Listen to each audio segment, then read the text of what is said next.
ఎంతమంది స్కూల్లో ఉన్న పిల్లలకి పుస్తకాలు కొనిస్తారా, కొనిచ్చారా? స్కూల్లో ఉన్న పిల్లలకి, మన పిల్లలకి పుస్తకాలు కొనిస్తాం కదా, కొనిస్తామా కొనివ్వమా? కొనిస్తాం. ఎందుకు కొనిస్తాము? చదువుకోవడానికి. ఎందుకు చదువుకోవాలి? తలెత్తి నన్ను చూడండి అమ్మా, మీరు తెరచే లోపల వాక్యం అయిపోద్ది, నేను చెప్పేస్తాను. ఎందుకు కొని వాళ్ళు పుస్తకాలు? చదువు వస్తుందని. చదువు ఎందుకు? ఉద్యోగం వస్తుందని. ఉద్యోగం ఎందుకు? నా కొడుకు బాగుంటాడు, నా కూతురు బాగుంటుందని కదా. ఇప్పుడు ఉద్యోగం వస్తుందంటే పుస్తకాలు కొనిస్తామని. దేవుడి కోసం బైబిల్ ఎందుకు కొంటాం మనం కొనం. మనకేం ముఖ్యము? దేవుడు ముఖ్యం కాదు, ఉద్యోగం ముఖ్యం. మనకు భక్తి ముఖ్యం కాదు, చదువు ముఖ్యం. అందుకే మన పిల్లలకి ఫీజులు కట్టి, పెట్టుబడులు పెట్టి, అప్పులు చేసి పుస్తకాలు కొనిస్తాం. ఉద్యోగాలు కావాలి, బైబిల్ కొనివ్వం. ఎందుకు? పరలోకమొద్దు. చదువుకోవాలంటే పుస్తకాలు ఉండాలి, ఉద్యోగం కావాలంటే పుస్తకాలు కావాలి, పరలోకం కావాలంటే చేతులు ఏమి ఉండాలి? బైబిల్ ఉండాలి. బైబిల్ లేకుండా అర్థం ఏంటి?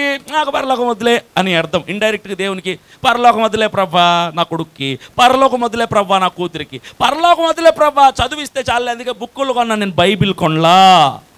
మా ఇంట్లో ఉన్న పిల్లలకి, ఇంత పిల్లలకు కూడా చిల్డ్రన్స్ బైబిల్ కొనిస్తాం మేము. అది మా పద్ధతి, అది మా అలవాటు. వాళ్ళు స్కూల్కి వెళ్ళటానికంటే ముందే, వాళ్ళకి పుస్తకాలు కొనటానికంటే ముందే మేము బైబిల్ కొనిస్తాం. అక్కడ అర్థమవుతుంది వాడికి. ఏమని తెలుసా? చదువు కంటే దేవుడు ముఖ్యం, పుస్తకాల కంటే బైబిల్ ముఖ్యమని బిడ్డలకి ప్రార్థన చేసుకోరా అని చెప్పడం కాదు, క్రియల్లో చూపించాలి. ఏం చూపించాలి క్రియల్లో? రేయ్, నువ్వు స్కూల్కి వెళ్ళేటప్పుడు పుస్తకాలు ఎలా తీసుకెళ్తున్నావో, సంఘానికి వెళ్ళేటప్పుడు పుస్తకాల్లాగా బైబిల్ పట్టుకెళ్ళాలి. స్కూల్కి వెళ్ళేటప్పుడు పుస్తకాలు పట్టుకెళ్ళకపోయినా పర్లా, పెద్ద నష్టం ఏం జరగదు. సంఘానికి వెళ్ళేటప్పుడు బైబిల్ పట్టుకెళ్ళకపోతే నీ దగ్గర బైబిల్ లేదని అర్థం. బైబిల్ లేకపోతే పరలోకానికి నువ్వు వెళ్ళవని అర్థం. బైబిల్ పట్టుకో అంటాడు. ఏమంటాడు తెలుసా? నువ్వు బైబిల్ కొనిచ్చలేదు కదా మమ్మీ అంటాడు. ఏమంటాడు?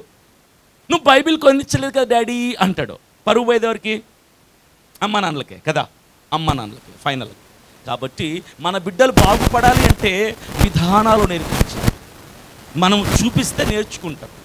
కాబట్టి మీ పిల్లలకి పుస్తకాల మీద మీరు చూపించిన శ్రద్ధ కంటే దేవుని మీద ఎక్కువ మీరు శ్రద్ధ చూపించినట్టు కనపడాలి అంటే వాళ్ళ చేతిలో ఇదిగోరా నా తరపున నీకు నేను ఇస్తున్న బహుమానం ఈ బైబిల్, జాగ్రత్త పెట్టుకో, జాగ్రత్త చదువుకో. సంఘానికి వెళ్ళేటప్పుడైనా ఎక్కడికి వెళ్ళేటప్పుడు పట్టుకొని ప్రార్థన చేసుకొని వెళ్ళు.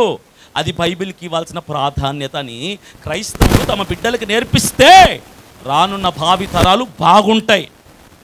నేటి బాలలే రేపటి పౌరులు. Today's children are tomorrow's citizen.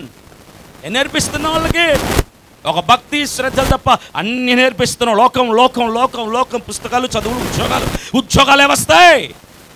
పరలోకంలో చోటైతే రాదు. ఇది ఫిక్స్ చేసుకోండి.